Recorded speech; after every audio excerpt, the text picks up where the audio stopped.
Les éditions Sixtrid, avec l'aimable autorisation des presses de la Cité, présentent Les couleurs de l'oubli, de Christian Labourie. Lu par Sarah Louis.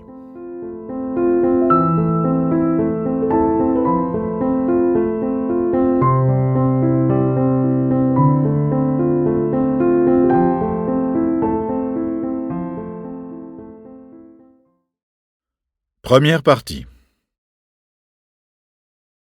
Chapitre 1. Première rencontre.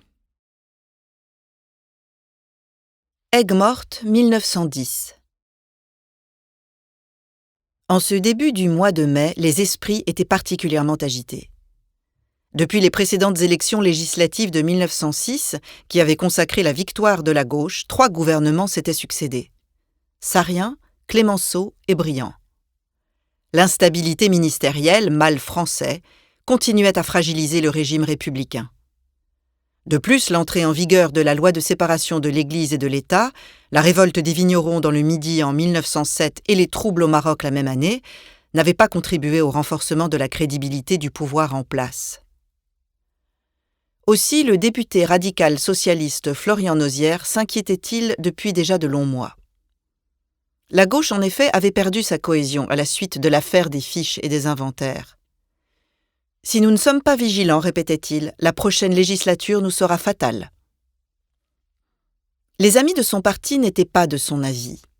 Tous rangés derrière Émile Combes, ils soutenaient que la gauche vaincrait une fois de plus et étaient persuadés qu'il gagnerait de nombreux sièges aux élections législatives de 1910. Florian Nozière ne s'était pas trompé. Si les résultats du 8 mai donnèrent à nouveau une majorité de gauche à l'Assemblée, celle-ci ne progressait pas. Au reste, beaucoup de radicaux socialistes étant très modérés, le nouveau gouvernement conduit par le socialiste indépendant Aristide Briand pour la seconde fois se composa au centre, le Parti conservateur étant devenu la deuxième force politique du pays. Florian Nozière sauvegarda son poste de député de l'Hérault de justesse et évita de parader le soir de la victoire des siens. « Tu es trop pessimiste, lui reprocha le maire de Ganges. Nous sommes au pouvoir pour longtemps, la droite est trop distancée pour nous menacer. » Florian Nozière était un nouveau venu dans le monde de la politique. Il s'était lancé dans le combat législatif à la fin de l'affaire Dreyfus, qui avait déchaîné les passions au début du siècle. Protestant et républicain convaincu, farouchement hostile à l'antisémitisme, il s'était insurgé contre le vent de haine et d'ostracisme qui avait alors déferlé sur le pays.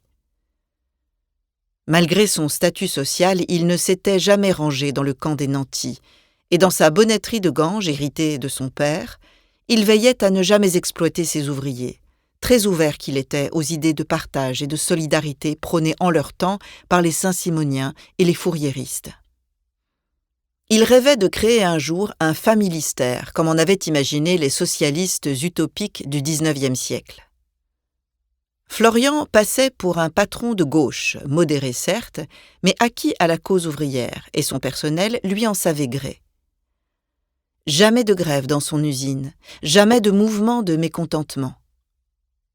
Il devançait intelligemment les demandes des plus mal payés et apaisait à temps les inquiétudes des uns ou des autres. Cependant, ses affaires commençaient à péricliter.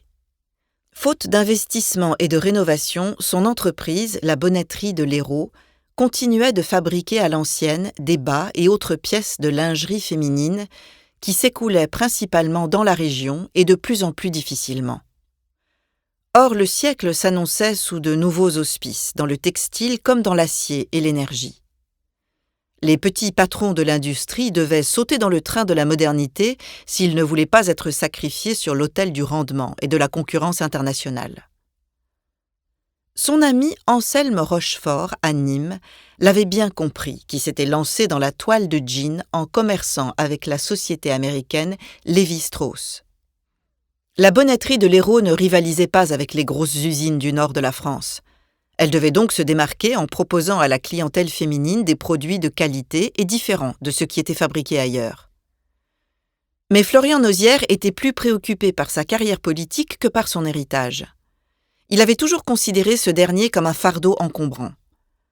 Quand en 1901, alors âgé de 26 ans, il s'était soudain, à la mort de son père, retrouvé patron, il avait rapidement compris que son destin allait être scellé et que ses rêves de politique étaient menacés.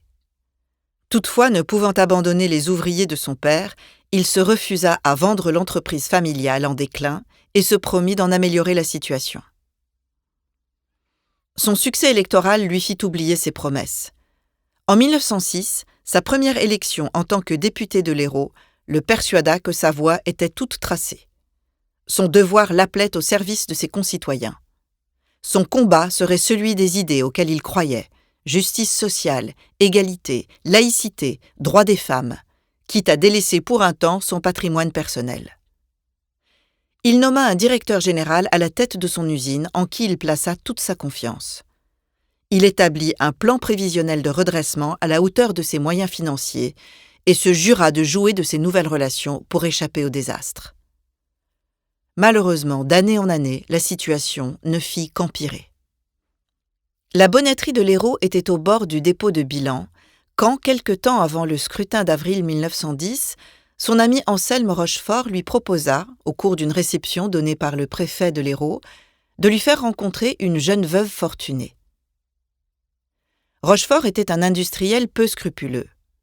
Mais il avait su 2 décennies plus tôt éviter à son entreprise une faillite inéluctable. « Suis donc mon exemple, lui conseilla-t-il. Moi aussi, j'ai été en grande difficulté. Je n'ai pas hésité à épouser par 2 fois de riches héritières. Elles m'ont sauvé la vie et celle de mes manufactures. »« Je ne suis pas ce genre d'homme, répliqua Nozières. J'ai une autre vision de l'amour. À ton âge, tu devrais sérieusement songer à te marier et réfléchir à choisir un bon parti. Pense également à tes ouvriers. Ne les abandonne pas. Tu voudrais que je fasse un mariage de raison pour redorer mon blason ? Joindre l'utile à l'agréable n'est pas interdit. En ce qui me concerne, j'ai fondé une belle et grande famille, ma succession est assurée, j'ai une épouse dévouée. Et j'ai toujours pignon sur rue. On me respecte. Florian Nozières semblait choqué par les propos de son ami. Ce dernier, de 25 ans son aîné, jouait au père protecteur, au bon conseilleur. « Je connais une jeune veuve qui ne te déplairait pas, lui glissa-t-il à l'oreille. Elle s'appelle Emma. Emma Lacombe. Elle est l'héritière des Salins du Sud à Aigues-Mortes. Suis-moi, je vais te la présenter. » Sous les lambris de la salle de réception de la préfecture, les défenseurs de la République de tous bords se bousculaient, afin de témoigner de leur présence en cette période particulière de campagne électorale. Certes, le préfet, représentant le gouvernement en place, était un homme acquis à la gauche, mais il n'était pas interdit de nouer certaines amitiés dans le camp adverse, au cas où le vent viendrait à changer de direction. Aussi, républicains et libéraux côtoyaient-ils radicaux et socialistes, et commençaient-ils secrètement à amorcer des rapprochements en vue de futures alliances. Dans la foule des invités, des femmes, épouses de personnalités en vue du monde politique, mais aussi de la sphère financière, accompagnaient leurs maris afin de donner à ceux-ci l'image rassurante de pères de famille au plus près des préoccupations des Français. Rochefort était un habitué de ce genre de réception.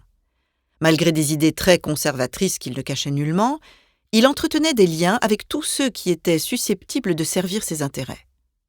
On l'apercevait partout, dans les cercles d'amitié de droite comme de gauche, on le portait en haute estime dans toute la région et on oubliait volontiers les malversations dans lesquelles il avait parfois trempé. Homme d'affaires brillant, il était une figure incontournable à Nîmes, où son entreprise de toile de jean était devenue une référence en termes de réussite commerciale. Il abandonna son épouse aux bons soins de son fils Jean-Christophe qui le secondait, et prenant Florian par le bras, s'approcha d'une jeune personne esseulée, dont le visage était dissimulé par une voilette de tulle noire. « Ma chère Emma, permettez-moi de vous présenter mon ami Florian Nozières. » La jeune femme souleva sa voilette, découvrant son visage afin de répondre à l'invite de Rochefort. « Florian, je te présente Emma Lacombe. » Florian, quelque peu gêné par cette manière hardie de le présenter à une femme qui portait encore le deuil de son mari, prononça les compliments qu'il est de bon ton de prononcer en pareille situation, mais n'osa s'aventurer davantage de crainte de paraître importun. La jeune veuve l'avait troublé. Ses yeux reflétaient toute la tristesse du monde, mais la rendaient d'une incroyable beauté. Sa voix, d'une douceur angélique, le toucha au plus profond de son être.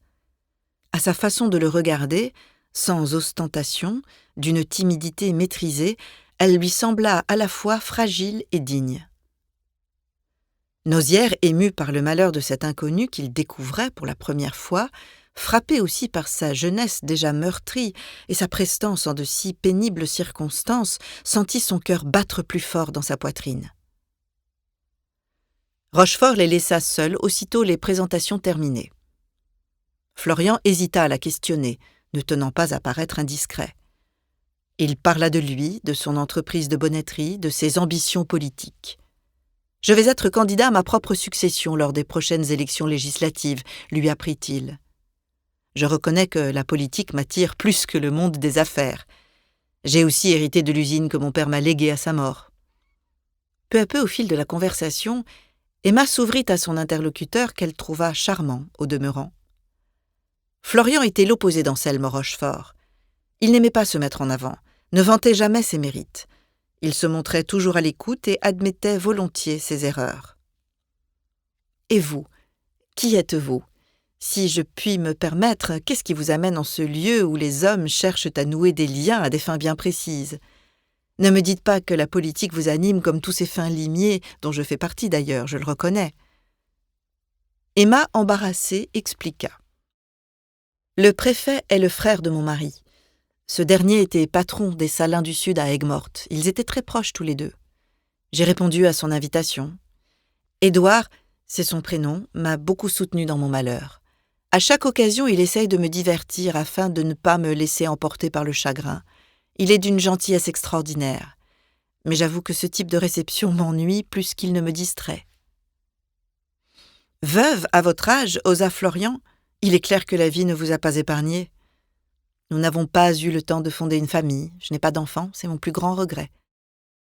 Qui s'occupe des Salins du Sud à présent ? Moi, enfin, sur le papier. Mon mari a fait de moi son unique héritière. C'est une très lourde charge. De plus, je n'étais pas préparée à ce genre de responsabilité.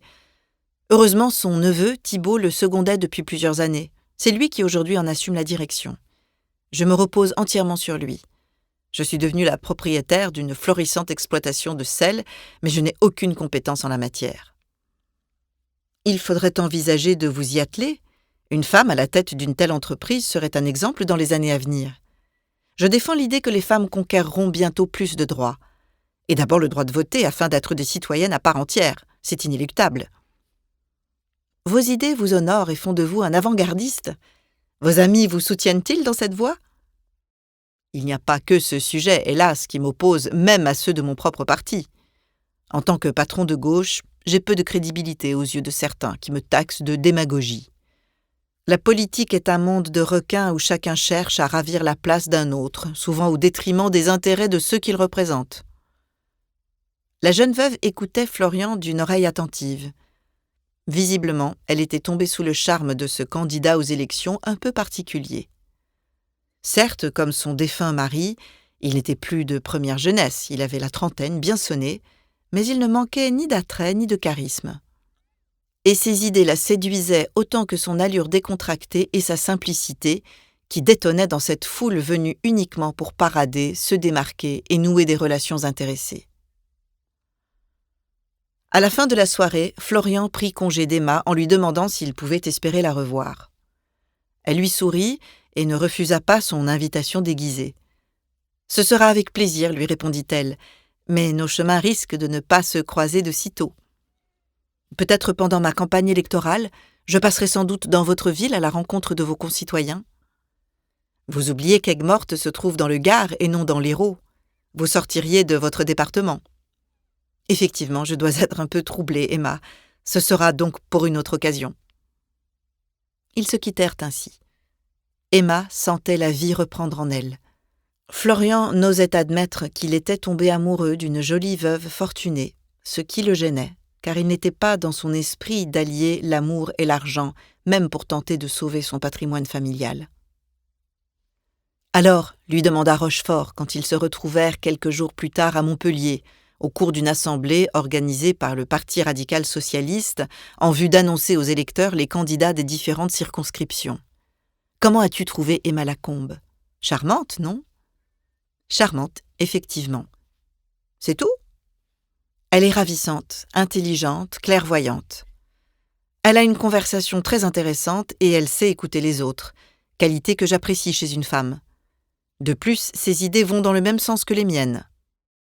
L'objectif est atteint. Qu'est-ce que tu insinues ? Il y a anguille sous roche, tu lui as fait la cour et elle a mordu à l'hameçon. Florian n'éprouvait aucune fierté d'avoir touché la sensibilité d'Emma. Au contraire, il se blâmait presque de s'être laissé convaincre par Rochefort d'aborder la jeune veuve à des fins peu honorables. Tes métaphores me paraissent déplacées, Anselme. Cette femme mérite mieux que tes allusions douteuses. Elle mérite tout mon respect. Rochefort se vexa. Je te l'ai présentée pour te venir en aide, mon ami. Ne me reproche pas maintenant de ne pas respecter cette jeune personne. Nous nous reverrons peut-être, admit Florian, même si ce n'est pas ce que tu penses. Sois clair. J'avoue qu'Emma me plaît beaucoup, et je crois que je ne lui déplais pas. Mais n'imagine pas que je nourris l'ombre d'une arrière-pensée. Si Emma était désargentée, mes sentiments envers elle seraient les mêmes. Bigre, alors tu es vraiment tombé amoureux. Comme ça, dès la première rencontre. Quand je te disais joindre l'utile à l'agréable. Où est le mal ? Florian n'insista pas. Son ami manquait décidément de délicatesse et de savoir-vivre. Tout Rochefort qu'il était, il demeurait à ses yeux, comme beaucoup d'autres, un homme sans scrupules. Pour le moment, Florian devait se consacrer à sa campagne électorale. Le 24 avril approchait, date du premier tour. Il ne pouvait se disperser. Toutes ses pensées devaient converger vers un seul objectif, rassembler le plus de voix possible pour ne pas être distancé au second tour. Sa réélection était à ce prix. Après, il verrait s'il était opportun ou non de renouer avec Emma. Quelle ne fut pas sa surprise quand, une fois sa victoire proclamée au lendemain du 8 mai, il aperçut Emma Lacombe, plus radieuse que jamais, avançant dans sa direction. Monté sur une estrade au pied de la fontaine des Trois-Grâces, sur la place de l'Œuf à Montpellier, il était en train de remercier la foule de ses partisans pour sa réélection quand il l'aperçut, habillé de clair et le visage découvert. Sa beauté lui sauta aux yeux davantage encore que lors de la réception préfectorale. Il s'arrêta de discourir. La foule crut un bref instant qu'il se sentait mal. Dans son regard, nul doute possible. Le député était troublé. Il bafouilla quelques paroles, butant sur chaque mot. Je voudrais remercier tous ceux et celles qui m'ont apporté leur confiance. Je ne les décevrai pas. Je porterai sans cesse en moi leurs espoirs et je veillerai à ce que leurs attentes soient comblées. Les applaudissements plongèrent la place de l'Œuf dans un vacarme assourdissant. Florian descendit de son estrade, se fraya difficilement un chemin dans la multitude des gens qui tentaient de l'agripper pour lui serrer la main. Emma n'avait pas bougé. Elle était restée à l'écart, derrière la foule en liesse. Il lui fallut plus d'une minute pour la rejoindre. Quand enfin il arriva devant elle, il se retrouva comme paralysé par l'émotion. « Vous êtes venu », ne parvint-il qu'à lui dire.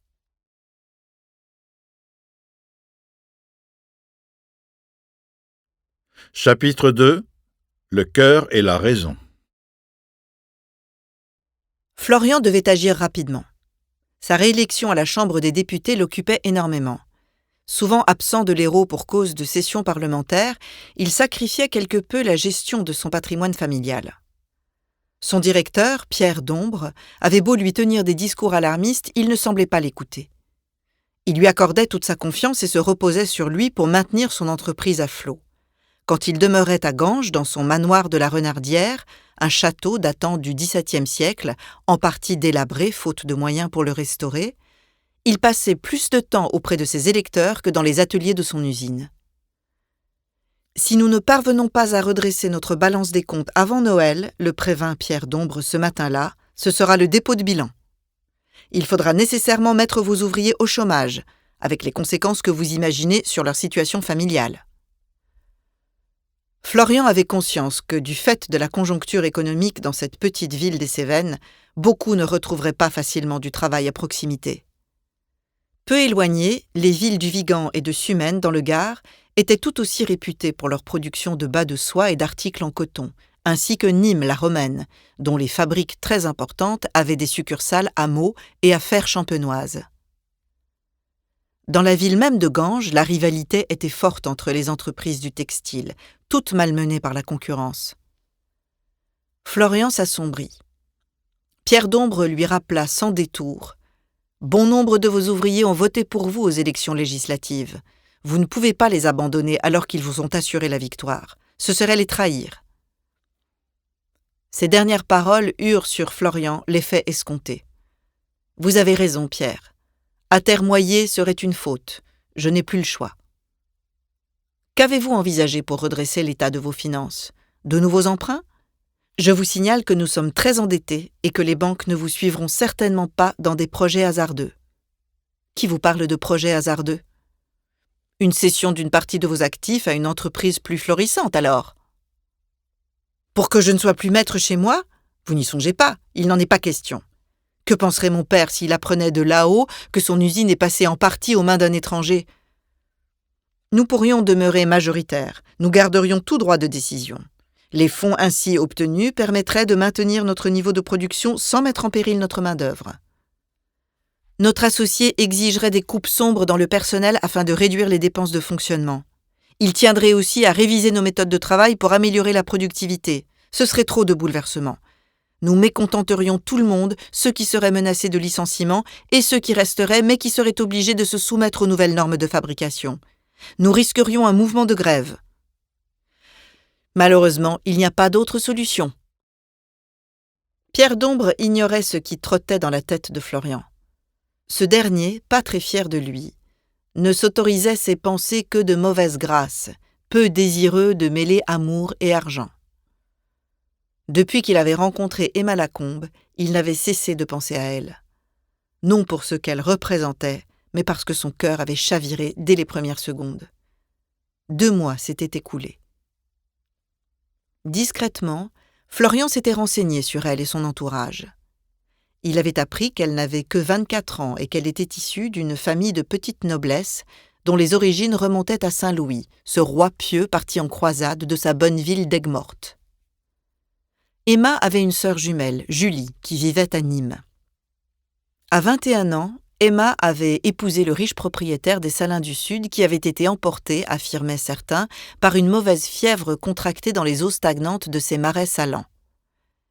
Emma avait courageusement réagi, sans se laisser anéantir par le malheur, même si elle en avait été très affectée. Florian s'était arrangé pour rendre visite à un de ses amis, le maire de Nîmes et député du Gard. Il l'avait annoncé dans la presse locale dans l'espoir qu'elle le remarque et accourt l'écouter sur la place des Arènes où il avait prononcé un discours de pure forme devant un public conquis d'avance. Emma n'était pas apparue. Florian avait presque abandonné l'idée de la revoir quand, confronté à la dure réalité des affaires, il se ravisa. Les paroles inquiétantes de Pierre d'Ombre, en effet, l'avaient interpellé. « J'ai une solution, lui avoua-t-il. » Laquelle, si je ne suis pas indiscret? Vous le saurez dès que je serai certain que je ne cours pas à l'échec. Avec beaucoup de scrupules, Florian amorça une approche délicate d'Emma. Pour la bonne cause, se persuadait-il. Il ne lui fut pas difficile de croiser à nouveau la route de la jeune femme. Elle ne sortait presque jamais d'Aigues-Mortes, où elle occupait la belle maison camarguaise léguée par son mari, les Salicornes. Elle y était entourée d'une domesticité dévouée et discrète, et recevait parfois la visite de son neveu par alliance, Thibault Lacombe, un dandy de 25 ans, qui dirigeait les Salins à sa place. Emma consacrait son temps à des œuvres de charité, ne comptant pas ses heures pour répandre un peu de bonheur autour d'elle. Elle recevait régulièrement la visite de sa sœur. Celle-ci, d'un caractère plus radieux, opposé au sien, lui apportait la joie de vivre qui lui manquait depuis le décès de son mari. Ensemble, elles se promenaient à cheval dans les vastes étendues salines et multipliaient les longues promenades dans la Camargue à la rencontre des flamants roses et des chevaux sauvages. Malgré ses réticences, Florian eut recours à Anselme Rochefort pour provoquer une nouvelle rencontre avec Emma Lacombe. Rochefort, trop heureux de jouer les entremetteurs, accepta volontiers. Il chargea sa propre épouse de s'en occuper. Élisabeth Rochefort animait également des œuvres de charité. Elle convia plusieurs amis chez elle, à Nîmes, pour organiser une campagne d'aide aux jeunes femmes isolées et envoya une invitation à Emma. Celle-ci s'en réjouit, sans se douter que Rochefort avait prévu la présence de Florian en tant que mécène de l'opération. Alors que la réunion caritative approchait de son terme, Élisabeth annonça les différentes sources de financement sur lesquelles elle comptait. Le député de l'Hérault Florian Nozières sera le porte-parole de notre projet au Parlement et nous soutiendra pécuniairement, ainsi que mon mari, évidemment. Au nom de Nozières, Emma avait tressailli. « Florian Nozières, le député ?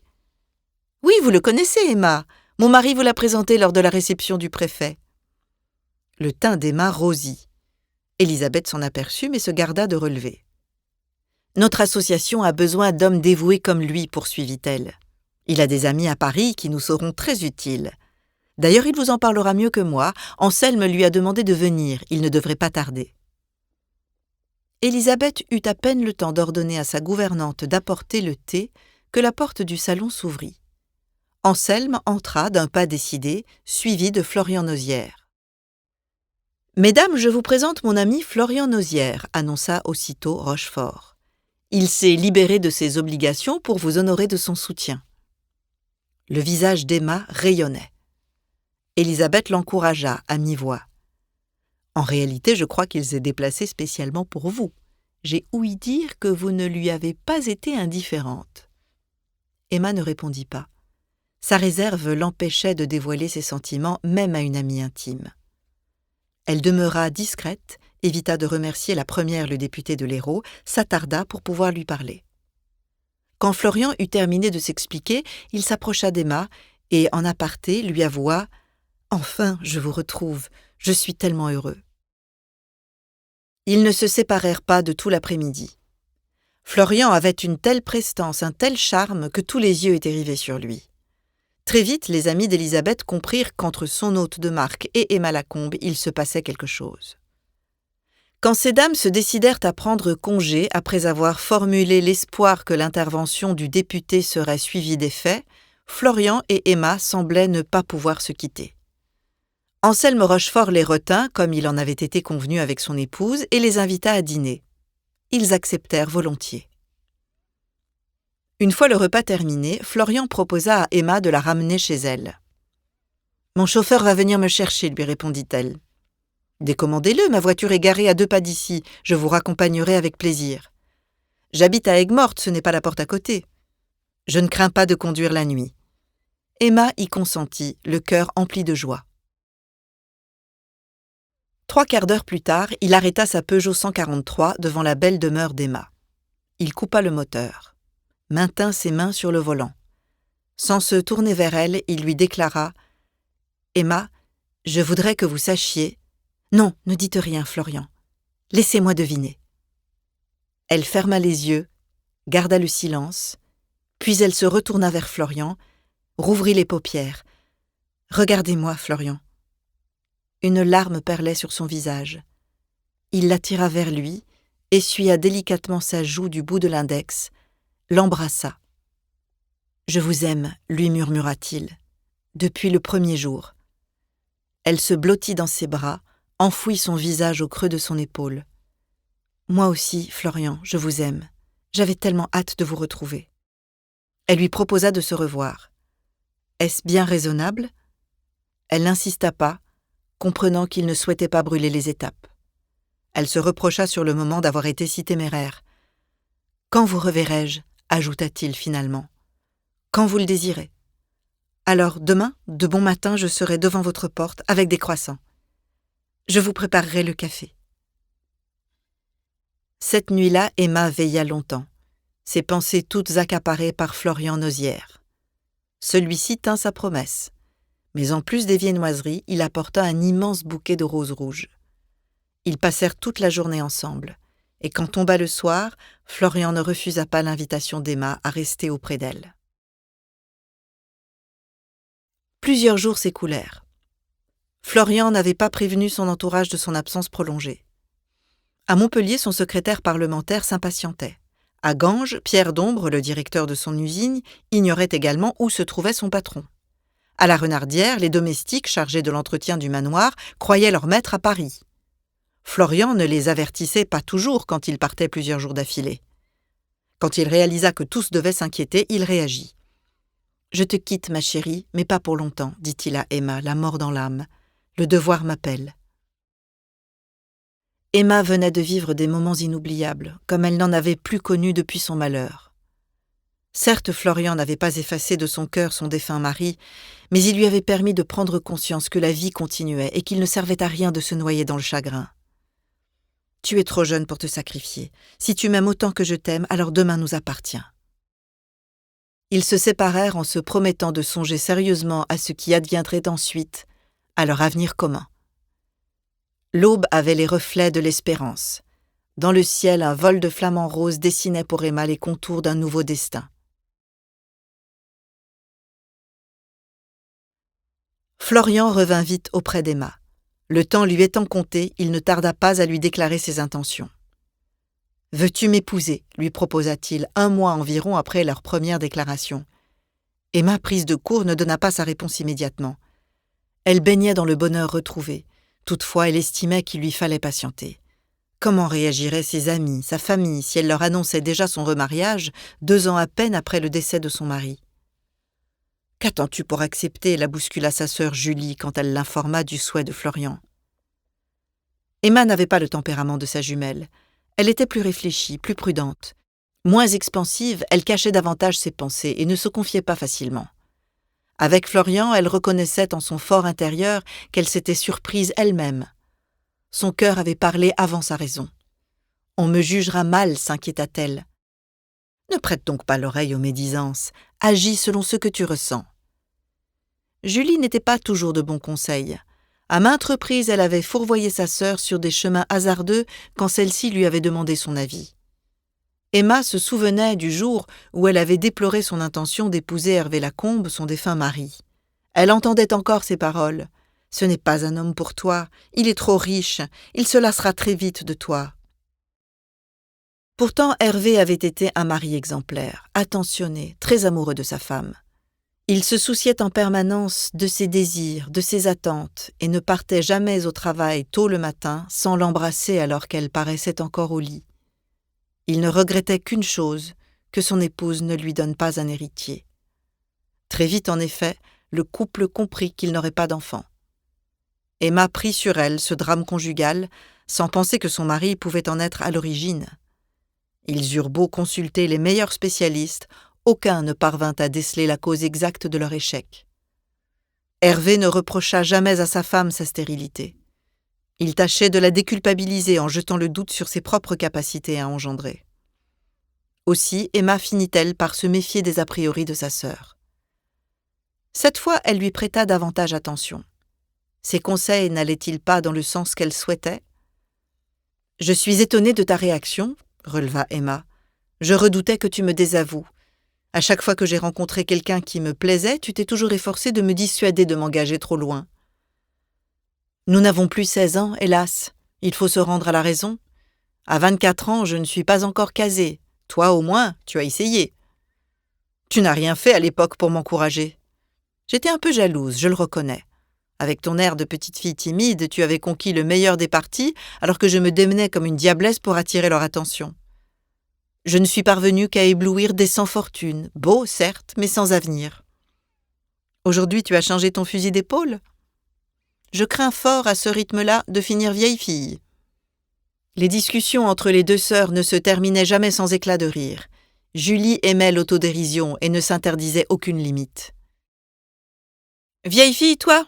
Alors là, ça ne risque pas d'arriver. Célibataire peut-être, mais vieille fille, je n'y croirai jamais. Dans 1 an, je coifferai Sainte-Catherine. Avec tous les amants que tu as, je n'ai aucun souci pour toi. Détrompe-toi, en ce moment je suis seule, désespérément seule. À notre âge, ma vieille, on ne peut plus refuser ce qui se présente. » Et les jumelles de s'esclaffer de concert. Les propos de Julie convainquirent Emma. Celle-ci surmonta ses scrupules. Dès que Florian fut de retour de Paris, où il devait délibérer avec les députés de son groupe parlementaire sur la question de confiance au gouvernement à la suite du mouvement de colère des cheminots, elle décida de le rejoindre à Ganges, dans son manoir de la Renardière. Au préalable, elle prévint de son arrivée afin de ne pas effectuer le trajet en vain. Florian avait été surpris par l'annonce de sa venue. Sur le moment, il avait eu un mauvais pressentiment. Aussi ne lui laissa-t-il pas le temps de s'expliquer. « Je te demande pardon de m'être absenté aussi longtemps sans te donner des nouvelles. Ça allait très mal à Paris. Aristide Briand, le président du Conseil, a provoqué des combats de rue en envoyant les forces de l'ordre contre les cheminots grévistes. Du coup, nous, les radicaux socialistes, avons posé la question de confiance pour mettre le gouvernement en minorité. Et donc ? Peine perdue. L'Assemblée a accordé sa confiance à Aristide Briand. Mais ce n'est pas pour m'entendre commenter l'actualité que tu t'es déplacé jusqu'ici, je suppose. » Florian s'attendait à ce qu'Emma lui apprenne qu'elle avait réfléchi et qu'elle ne souhaitait plus poursuivre leur relation. « En effet, répondit-elle, émue. Florian s'assombrit. « Tu ne veux pas m'épouser. C'est cela, n'est-ce pas ? Je ne te le reproche pas, tu sais, je comprends. »« Non !» s'écria Emma. « Pas du tout. Au contraire. » Florian se détendit. Son regard s'illumina. Il prit Emma dans ses bras. « Alors ? Oui, je veux être ta femme. »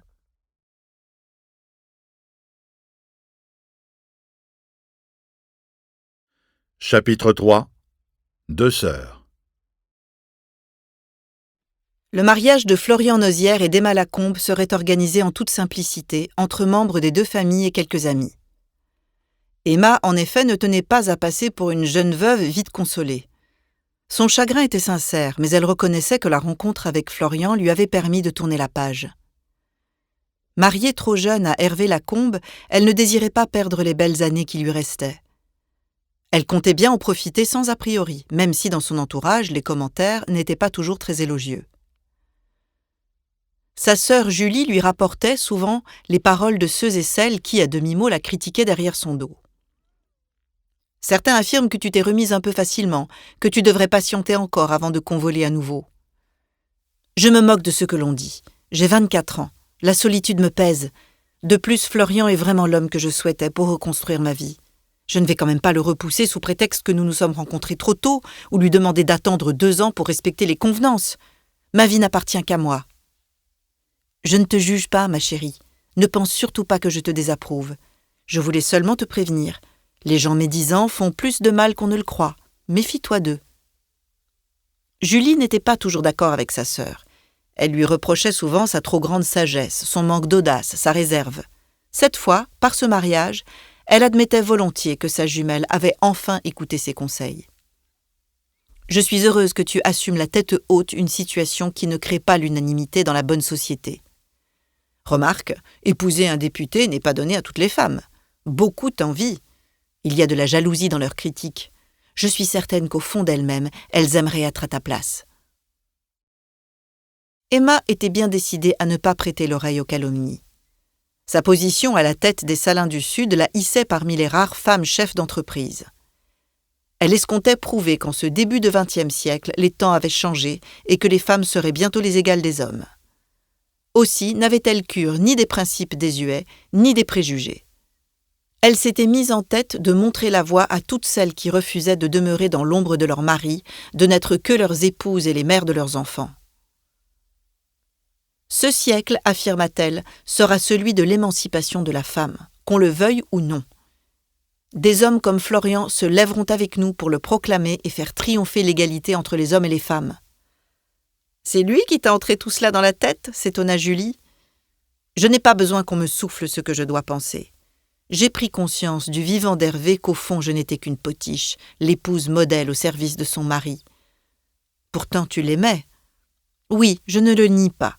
Cela n'empêche pas que je me sentais parfois assignée à un rôle de second plan. Je n'étais que Madame Lacombe, l'épouse d'Hervé Lacombe, le riche propriétaire des Salins du Sud.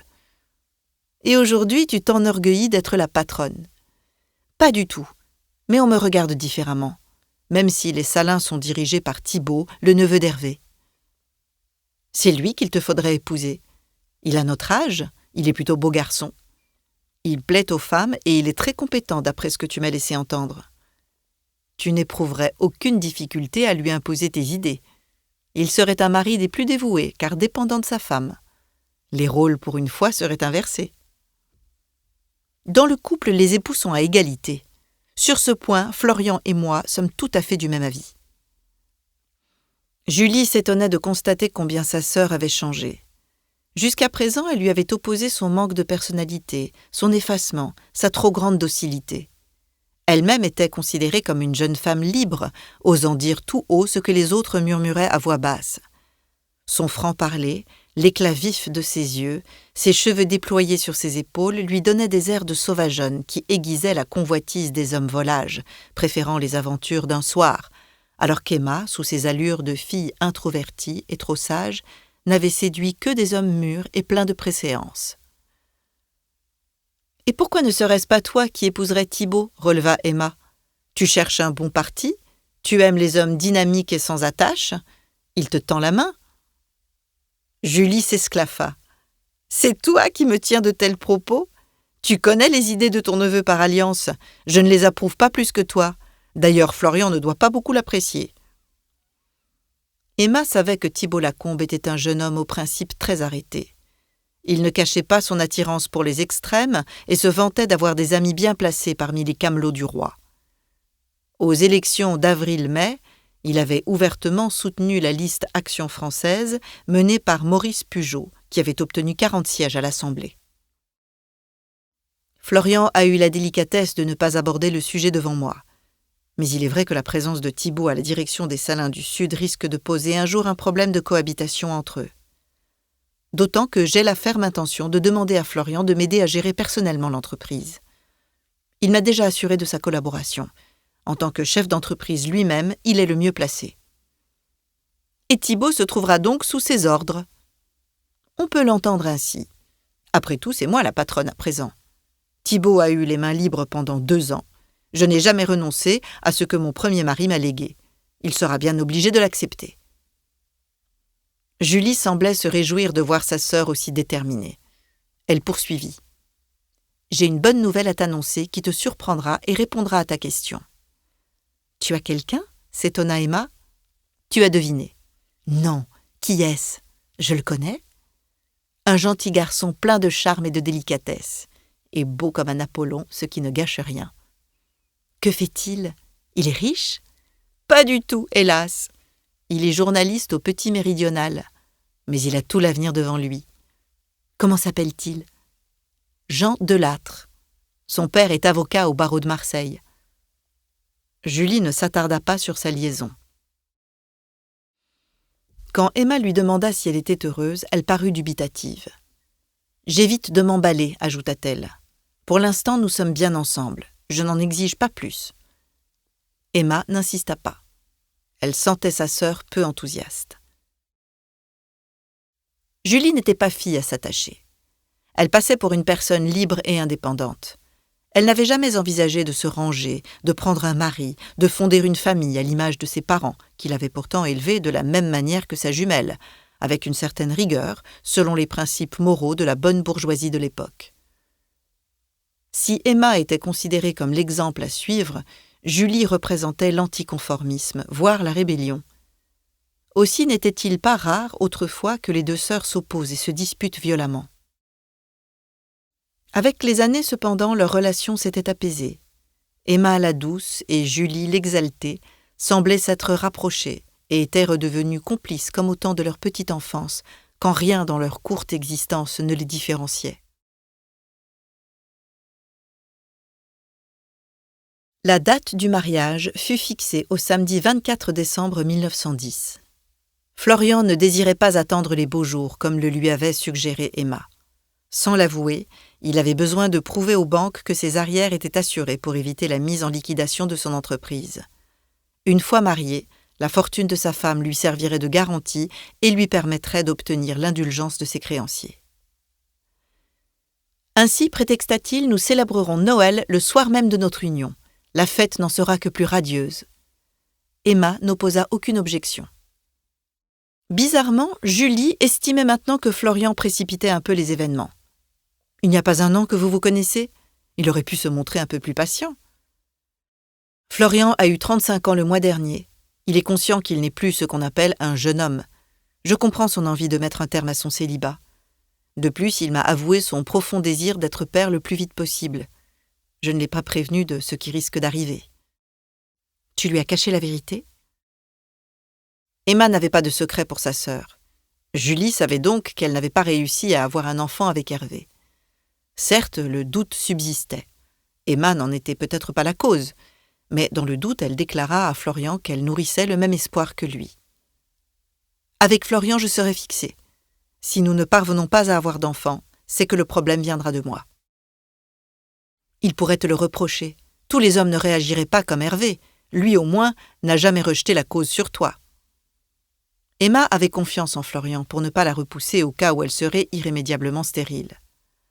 Elle percevait en lui un être bon, plein d'humanité et de sentiments sincères. « Ne l'encense pas trop, lui conseilla Julie, non sans une pointe de jalousie. Reste lucide. Les hommes sont tous les mêmes. Quand leur virilité est en question, ils n'entendent jamais raison. La faute incombe toujours à leurs épouses. » Depuis quelque temps, Julie semblait désabusée. Elle ne montrait pas beaucoup de passion à l'égard de celui qu'elle appelait sa nouvelle conquête. D'ailleurs, elle ne l'avait pas encore présenté à Emma et ne lui en parlait presque jamais. Elle gardait une certaine distance. Jean Delattre, cependant, lui avait déjà demandé sa main 3 mois après leur première rencontre. Julie lui avait ri au nez, lui objectant « Je suis une fille de l'air. Pour m'attraper, il te faudra avoir beaucoup de persévérance. Tu me plais beaucoup, mais je tiens avant tout à ma liberté. » Jean, qui avait bon caractère et était doté d'une ténacité sans limite, ne s'était pas découragé. Il adorait Julie et était prêt à attendre le temps nécessaire pour qu'elle lui cède. En charge de la rubrique politique de son journal, il s'absentait fréquemment hors de la région. Ce qui convenait parfaitement à la jeune femme qui, ainsi, gardait son indépendance. Elle lui avait donné l'espoir cependant de concrétiser un jour prochain leur union. « Laisse-moi encore réfléchir pour envisager de devenir Madame Delattre. Pour le moment, nous sommes amants, c'est beaucoup plus excitant que d'être mariés. » Julie considérait le mariage comme une institution bourgeoise dépassée. Une mise en conformité des êtres trop contraignante et réglementée, plaçant les époux devant des devoirs en contrepartie de la reconnaissance sociale. À ses yeux, la femme n'avait rien à y gagner. Les divorces en faveur de l'épouse étaient rares et le problème des enfants souvent insoluble. Néanmoins, les années se succédant, elle commençait à s'inquiéter pour sa vie future au cas où elle ne trouverait pas, comme sa sœur, un bon parti lui garantissant une certaine aisance. Issues d'une famille désargentée, elles avaient vécu tant bien que mal grâce au pécule que leurs parents leur avaient légué avant de mourir quelques années plus tôt. Emma, par son premier mariage, avait eu la chance de voir très vite son destin assuré. Julie, quant à elle, se savait en danger si elle continuait à vivre dans l'insouciance. Si, avec Jean, son avenir n'était plus compromis, elle espérait toujours mieux. Aussi ne se précipitait-elle pas pour s'engager. Elle accepta de le présenter à sa sœur 1 mois seulement avant les noces. Pour l'occasion, Emma organisa un repas au Salicorne, sa maison d'Aigues-Mortes, où elle convia également son neveu Thibault et les Rochefort, considérés comme des membres de la famille. Elle désirait leur annoncer son mariage avec Florian. Les futurs époux avaient convenu de se passer de fiançailles. L'union serait uniquement civile et en petit comité.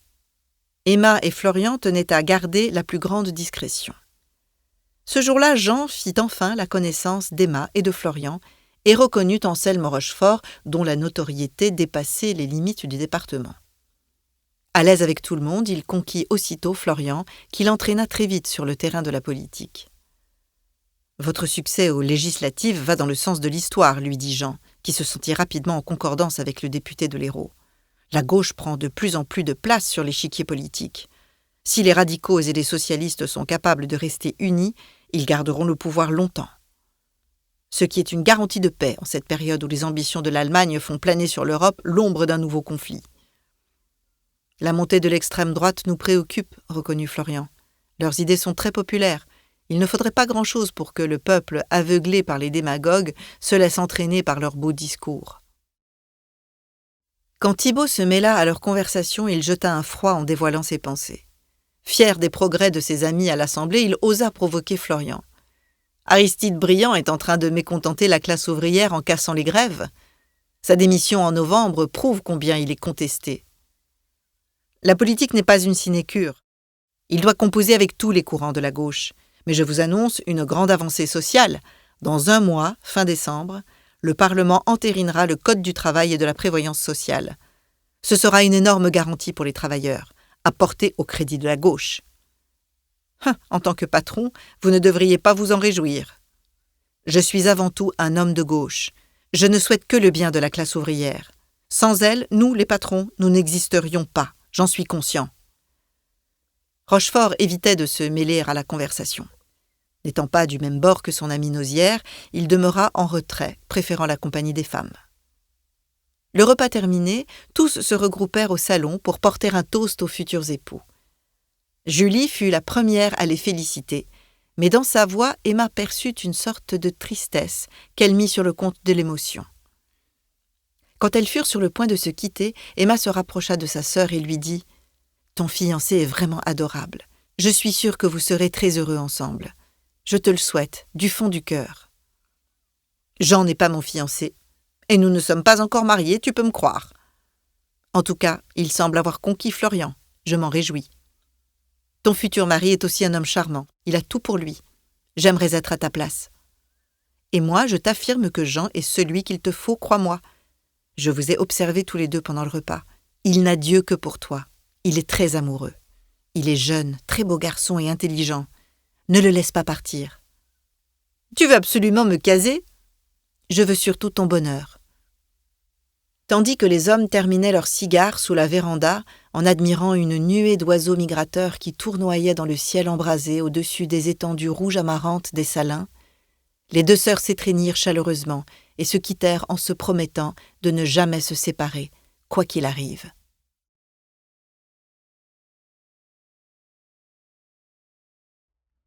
Chapitre 4. Un nouveau départ.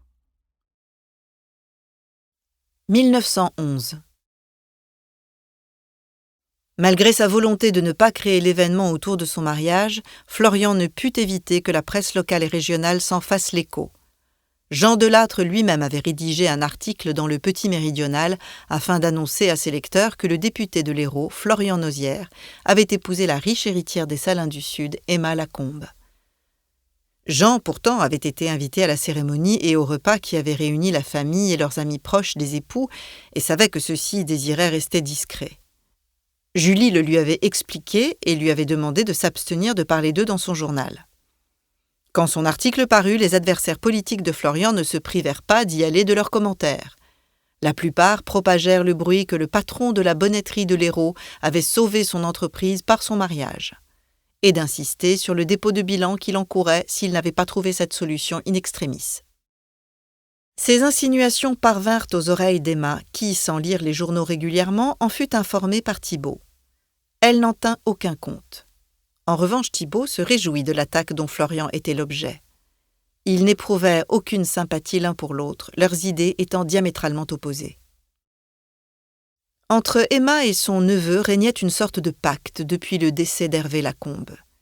Emma n'avait pas jugé opportun de remettre en question l'organisation de l'entreprise de son défunt mari. Thibault, comme directeur des Salins du Sud, se montrait très compétent et avait prouvé sa capacité à remplacer son oncle au pied levé. Son père, le préfet de l'Hérault, Édouard Lacombe, soutenait ses initiatives. Il lui ouvrait les portes pour obtenir les faveurs des hommes politiques influents, le conseillait dans ses choix, notamment lors de revendications sociales de la part des sauniers. Si bien que Thibault passait depuis 2 ans pour le véritable patron des Salins. À 25 ans, il avait déjà beaucoup d'autorité, le personnel le craignait et se heurtait rarement à lui malgré son jeune âge. Quand un mouvement de grève menaçait d'éclater, il prenait immédiatement les mesures nécessaires pour endiguer la contestation et l'écraser dans l'œuf. Habile, il manipulait les ouvriers hostiles à la grève pour être le premier renseigné et contrer les éléments les plus déterminés. Jusqu'à présent, Emma ne s'était pas intéressée à la vie de l'entreprise. Elle avait beaucoup à apprendre si elle voulait être reconnue maintenant comme la véritable patronne. La majorité du personnel des Salins était composée d'hommes rompus à un dur labeur. Ils travaillaient dans des conditions pénibles et étaient pour la plupart mal rétribués. Parmi eux, une communauté d'Italiens qui semblaient plus dociles que les autres ouvriers, sans doute à cause de leur état précaire d'immigrés. Aux yeux de leurs camarades français, ils passaient pour des étrangers venus prendre leur travail. Et leurs femmes aussi, affirmaient certains maris jaloux. Cette situation n'était pas propre aux salins d'Aigues-Mortes. Partout où en France, depuis le siècle précédent, les Piémontais étaient arrivés en grand nombre pour s'embaucher, qui dans les vignes, qui dans les usines ou sur les chantiers de voies ferrées, on déplorait de telles réactions. À la mi-janvier, Emma convoqua son neveu chez elle. Elle ne souhaitait pas lui parler dans les bureaux même de l'entreprise, où elle craignait de ne pas avoir suffisamment d'emprise et de fermeté, Thibault y régnant en maître des lieux. Elle avait minutieusement préparé ce qu'elle désirait lui annoncer. D'un commun accord avec Florian, elle avait décidé d'éclaircir la situation afin d'effacer tout malentendu. Thibault ne se doutait de rien. Il s'étonna cependant de ne pas être reçu au salon comme à chacune de ses visites. Lorsque la gouvernante l'introduisit dans la bibliothèque qu'Hervé avait aménagée pour y passer de longues heures en compagnie de ses auteurs préférés, Emma l'attendait, assise derrière l'immense bureau Louis XV d'Hervé. Il comprit aussitôt qu'il n'avait pas été invité pour le thé, mais pour une affaire beaucoup plus sérieuse. « Que puis-je pour vous, ma tante » s'enquit-il à peine entré. Bien que du même âge, Thibault s'évertuait à appeler Emma « ma tante » et à la vouvoyer, non sans un certain sarcasme. Cela agaçait Emma, qui de son côté s'efforçait de l'appeler par son prénom et de le tutoyer. Emma se troubla. Elle n'avait pas l'habitude d'affronter les hommes dans leur précaré. Thibault avait beau être un proche, devant lui elle se sentait inférieure, ramenée à ce qu'elle avait toujours été en tant qu'épouse. De plus, Thibault représentait les Lacombe, la famille de son défunt mari. Certes, les Salins du Sud ne leur appartenaient pas, et elle n'avait aucun compte à rendre puisqu'elle était l'unique héritière. Toutefois, elle était consciente du rôle joué par Thibault dans la bonne marche de l'entreprise. Elle craignait qu'il ne balaie ses arguments d'un revers de main et ne la remette à la place qu'elle occupait du vivant de son mari. « Voilà, je voulais t'avertir que je désire diriger en personne les Salins du Sud, remplacer Hervé dans ses fonctions de chef d'entreprise. » Thibault ne s'attendait pas à une telle déclaration. Sur le moment, il ne dit mot. Emma poursuivit. « Rassure-toi, je ne te chasse pas. Tu demeureras à ton poste de directeur. J'exige seulement que tu m'informes désormais de toutes les décisions à prendre. Nous les envisagerons de concert et étudierons ensemble les nouveaux projets, les budgets annuels et prévisionnels, les embauches et les licenciements éventuels. » Mais vous n'y connaissez rien, ma tante. C'est la raison pour laquelle j'aurai besoin de ton aide. Je compte sur toi pour m'initier au rouage d'une entreprise. De plus, Florian sera derrière moi pour corriger mes erreurs. En tant que patron d'une usine textile, il me sera très utile. Tu as l'intention de demander à ton mari de te seconder ? Le tutoiement avait échappé à Thibault. Emma le remarqua, mais ne releva pas. Y vois-tu une objection ? Florian ne peut être que de bons conseils. Étant donné la situation de la bonnetterie de l'Hérault, j'en doute, osa Thibault. Qu'est-ce que tu insinues ? Que ton mari n'est peut-être pas le mieux placé pour te donner des conseils et te servir de tuteur dans un domaine traditionnellement réservé aux hommes. Le ton montait petit à petit. Thibault se sentait humilié, soudain rabaissé à un second rôle. Emma, de son côté, sentait son cœur cogner de plus en plus fort. Elle abhorrait ce genre de confrontation. L'affrontement avec ses proches l'avait toujours perturbée. Elle n'était pas de taille à s'opposer aux autres pour imposer ses idées. Elle se souvint du discours qu'elle avait tenu à Julie à propos de la femme dans la société moderne, de la confiance qu'elle mettait en Florian pour défendre la cause égalitaire, et se reprit. « Ah, nous y voilà. Parce que je ne suis qu'une femme, je devrais m'effacer devant toi et t'abandonner toute prérogative. Le rôle d'une femme n'est pas de commander les hommes dans leur travail. Tu n'ignores pas que le personnel des Salins est essentiellement masculin. Comment agiras-tu quand ils redresseront la tête et contesteront l'une de tes décisions, quand ils te conspueront en te vouant aux gémonies, quand ils te bousculeront et te menaceront? Sauras-tu les affronter sans perdre ta dignité, avec toute l'autorité nécessaire pour ne pas fléchir devant eux? Tu ne parles qu'en termes de rapport de force. Que fais-tu de la discussion, du consensus, de la paix sociale? Avec de telles idées, je ne donne pas cher de ton entreprise. Elle ira tout droit à la faillite, comme celle de ton mari. La bonnetterie de l'Hérault n'est plus au bord de la faillite, elle est hors de danger. Tu sais très bien pour quelle raison.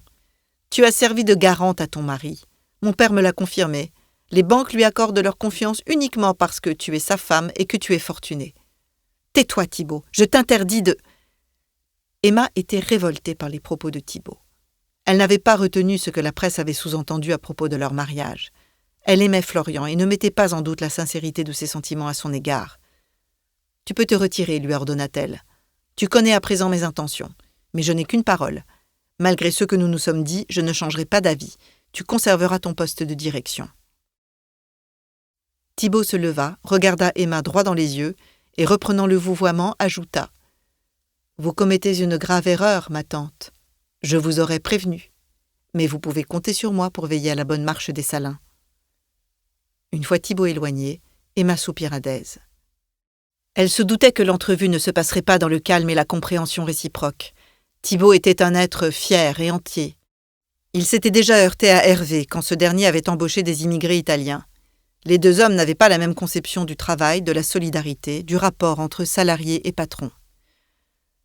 Le soir, elle relata à Florian son entretien avec son neveu. « Tu t'en es bien sorti », la félicita son mari, sans montrer toutefois beaucoup d'enthousiasme. « Tu as quelque chose à me confier » devina Emma. « Je voudrais couper court à toute médisance. Je n'y prête aucune attention. Certes, mais j'aimerais que tout soit clair entre nous. Voilà, j'ai une confession à te faire. » Emma parut contrariée. Elle redoutait une mauvaise nouvelle. Nous espérons que vous avez apprécié cet aperçu. Pour continuer à écouter ce livre audio sur Google Play Livres, utilisez le lien dans la description de la vidéo.